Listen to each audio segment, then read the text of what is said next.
చూద్దాం. కేరళలోని కొచ్చి సమీపంలో అగస్త్య మహర్షి ఆలయాన్ని ఏపీ ఉప ముఖ్యమంత్రి జనసేన అధ్యక్షులు పవన్ కళ్యాణ్ దర్శించుకున్నారు. ఈ సందర్భంగా ప్రత్యేక పూజలు నిర్వహించారు. క్షేత్ర సందర్శనలో పవన్ కళ్యాణ్ కుమారుడు అకీరా, టీటీడీ సభ్యుడు ఆనంద్ సాయి తదితరులు పాల్గొన్నారు.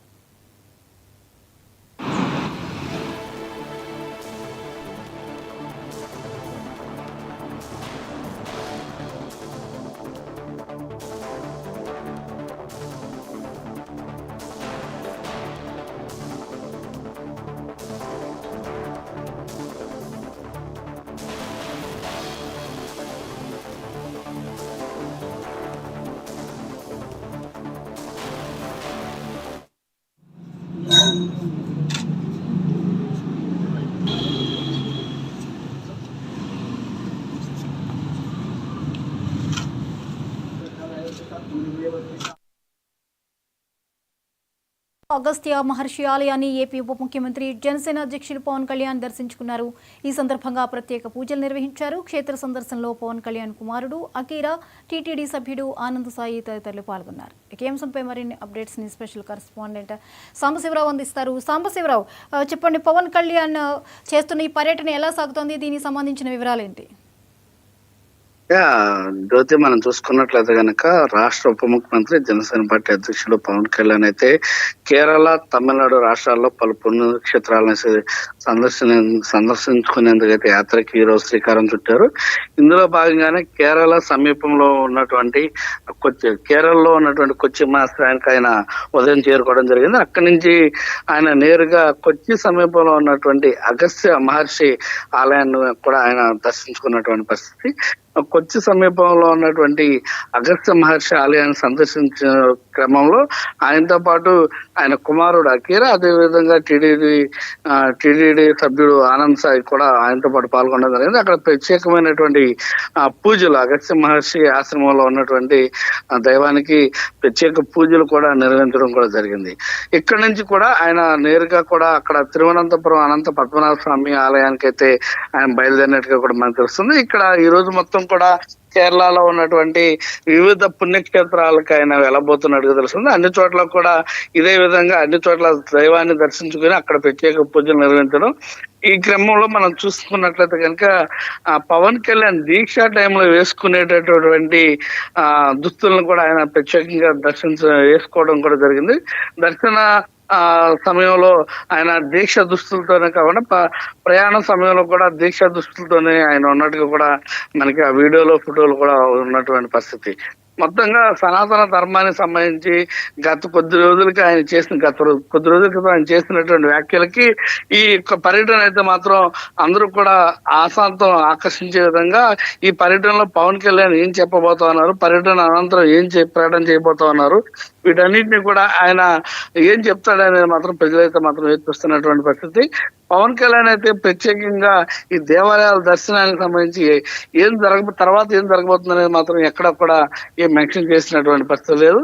ఈ రోజు మొత్తం కూడా కేరళలో పర్యటన చేసుకున్న తర్వాత రేపు తమిళనాడు రాష్ట్రానికి రాబోతున్నట్టుగా కూడా మన సమాచారం ఉంది. రేపు తమిళనాడులో ఉన్నటువంటి తంజావూరు మరియు మధుర మీనాక్షి ఇతర ఆలయాలను కూడా ఆయన పూర్తిగా అటు మనం చూసుకున్నట్లయితే కనుక ఇంకా సుబ్రహ్మణ్య స్వామి ఆలయాలు, ఇతర దేవాలయాలను కూడా ఆయన సందర్శించబోతా ఉన్నారు. జ్యోతి, అయితే దక్షిణాది రాష్ట్రాల్లో ప్రస్తుతం జరుగుతున్నటువంటి ఈ 4 రోజుల పర్యటన తర్వాత ఎలా ఉండవచ్చు? మరికొన్ని ఆలయాలు కూడా ఆయన తర్వాత ఏమైనా సందర్శించుకునే ఛాన్సెస్ కూడా ఉంటాయా? జ్యోతి, ఈ 4 రోజులు కూడా కేవలం అటు కేరళ, తమిళనాడు ఈ 2 రాష్ట్రాల్లో ఉన్నటువంటి టెంపుల్స్ మాత్రమే ఆయన దర్శించబోతున్నటువంటి పరిస్థితి. తర్వాత క్రమంలో మనం చూసుకున్నట్లయితే కనుక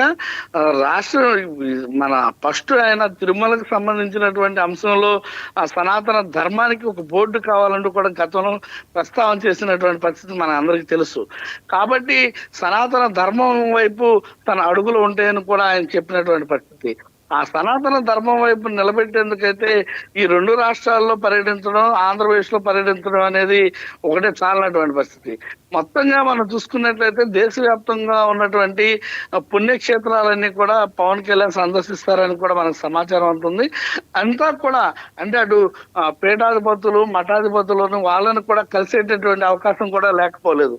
మొత్తంగా ఈ హిందూ ధర్మానికి సంబంధించి, సనాతన ధర్మానికి సంబంధించి అనేక కార్యక్రమాల్లో కూడా ఆయన చురుగ్గా పాల్గొని అందరినీ కూడా చైతన్యం చేయాలనేటటువంటి ఆలోచనతో పవన్ కళ్యాణ్ ఉన్నట్టు తెలుస్తుంది. దానికి సంబంధించి ఈ అడుగులు అయితే ముందుకు పడుతున్నట్టుగా మనకు తెలుస్తుంది. ఈ 4 రోజుల పర్యటన తర్వాత కొంత రాష్ట్రంలో అంటే ఆంధ్రప్రదేశ్ లో ఉన్నటువంటి రాజకీయ పరిణామాలపైన కూడా ఆయన ఉప ముఖ్యమంత్రిగా ఉండడంతో దానిపైన కూడా ఆయన కొద్దిగా శ్రద్ధ పెట్టాల్సినటువంటి పరిస్థితి ఉంటుంది. అదేవిధంగా కొన్ని సినిమా షూటింగ్స్ కూడా మిగిలి ఉన్నటువంటి పరిస్థితి, వాటిని కూడా కంప్లీట్ చేసుకుని మరలా ఇతర స్టేట్లకు కూడా పవన్ కళ్యాణ్ వెళ్ళేటటువంటి ఆలోచన కూడా ఉన్నట్టు మనకు తెలుస్తుంది. మొత్తంగా దేశం మొత్తం మీద ఉన్నటువంటి దేవాలయాన్నింటినీ కూడా పవన్ కళ్యాణ్ అయితే మాత్రం సందర్శించబోతా ఉన్నారు. వాటి ద్వారా అక్కడ ఉన్నటువంటి హిందువులకి భరోసాని నింపే విధంగానే కాకుండా సనాతన ధర్మం పైన ప్రతి ఒక్కరికి అవగాహన కల్పించే విధంగా కూడా పలు అంశాలను అయితే తెర మీద తీసుకురాబోతున్నారని కూడా మనకు తెలుస్తున్నటువంటి పరిస్థితి. జ్యోతి, అంటే సనాతన ధర్మ బోర్డు పరిరక్షణ దీనికి సంబంధించిన దీన్ని ఏర్పాటు చేయడానికి పవన్ నోటి నుంచి తొలిగా వచ్చింది ఆలోచన, ఆయన ఆలోచన నుంచి వచ్చింది. సో దీని పరిరక్షణ కోసము ఆయన ఈ విషయాన్ని ప్రముఖ ఆధ్యాత్మికవేత్తల దృష్టికి కానీ, మీరు ఇందాక అన్నట్టుగా పీఠాధిపతుల దృష్టికి కానీ తీసుకువెళ్ళి దీన్ని ముందుకు తీసుకెళ్లే క్రమంలో జరుగుతున్న పర్యటన ఇది అని అనుకోవచ్చా? కంపల్సరిగా మనం మంచి క్వశ్చన్ అడగడం జరిగింది. ఎందుకంటే మనం చూసుకున్నట్లయితే కనుక సనాతన ధర్మాన్ని బోర్డు అనే ప్రస్తావన తీసుకొచ్చింది పవన్ కళ్యాణ్. అటు ముస్లిమ్స్ కి వర్క్ బోర్డు ఉంది, అదే క్రిస్టియన్స్ కూడా అనేకమైనటువంటి యాత్రలకు వెళ్తానికి పలు ప్రభుత్వాలు కూడా పలు రాయితీలు ఇస్తున్నటువంటి పరిస్థితి క్రిస్టియన్స్ కి, అటు ముస్లిమ్స్ కి కూడా. అదేవిధంగా వారు సపరేట్ గా అనేక చర్చిలో పనిచేసే వాళ్ళకి కావచ్చు, మసీదులో పనిచేసే వాళ్ళకి కూడా అనేక వేతనాలు కూడా ఇస్తున్నటువంటి పరిస్థితి. కానీ ఎటు చూసినా సరే ఇక్కడ మనం చూసుకున్నట్లయితే కనుక హిందూ సాంప్రదాయానికి సంబంధించి కావచ్చు, సనాతన ధర్మానికి సంప్రదాయానికి కావచ్చు, హిందూ దేవాలయాల భూములకు సంబంధించి అన్యాక్రాంతం అయిపోతున్నటువంటి పరిస్థితి మనం పూర్తిగా గమనిస్తున్నటువంటి పరిస్థితి. అప్పట్లో గతంలో మనం చూసుకున్నట్లయితే కనుక చాలా భక్తి శ్రద్ధలతోటి రాజులు కావచ్చు, చాలా మంది పెద్ద పెద్ద వారందరూ కూడా దేవాలయాలకి వస్తు రూపేణ, ధన రూపేణ, భూమి రూపేణ అనేక రకాలుగా చాలా దేవాలయాలకి ఆస్తులు కూడబెట్టినటువంటి పరిస్థితి.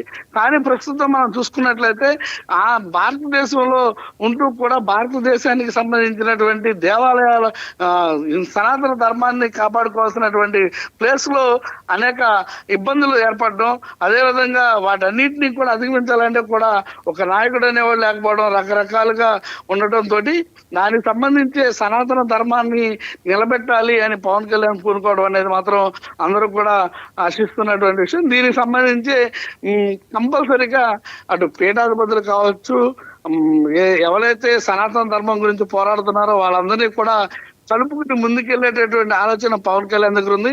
దీనికి సంబంధించి మనం చూసుకున్నట్లయితే కనుక అటు ఆర్ఎస్ఎస్ మరియు బీజేపీ కూడా పవన్ కి పూర్తిగా సహాయ సహకారాలు అందించేందుకైతే ముందుకు వస్తున్నట్టుగా కూడా మనకు తెలుస్తుంది.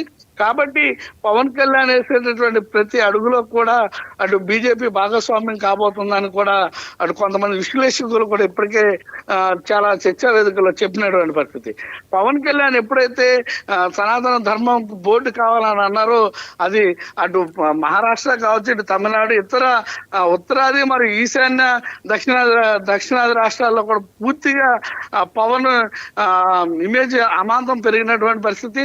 హిందూ సంఘాల వారు అయితే పవన్ కళ్యాణ్ ని ముఖ్య నేతగా ముందుకు తీసుకురావాలా, ఒక లీడర్ గా ముందుకు తీసుకురావాలి సనాతన ధర్మానికి అని వాళ్ళందరూ కూడా చెప్తున్నటువంటి విషయం. అదే క్రమంలో పవన్ కళ్యాణ్ ఈ పర్యటన ఏదైతుంది, ఈ పర్యటన తర్వాత కనుక ఆయన కంటిన్యూషన్ గా అటు ఉత్తరాదికి కూడా ఆయన ప్రయాణం మొదలైనట్లయితే కనుక పూర్తిగా భారతదేశం మొత్తం కూడా ఆయన పర్యటించేటటువంటి అవకాశం ఉంటుంది. ఆ క్రమంలోనే సనాతన ధర్మానికి సంబంధించి కీలకమైనటువంటి వ్యక్తిగా ఎటువంటి నిర్ణయం తీసుకుపోతారనేది పవన్ కళ్యాణ్ చేతిలోనే ఉండబోతా ఉంది. Jyoti, right, thank you Sambasivarao.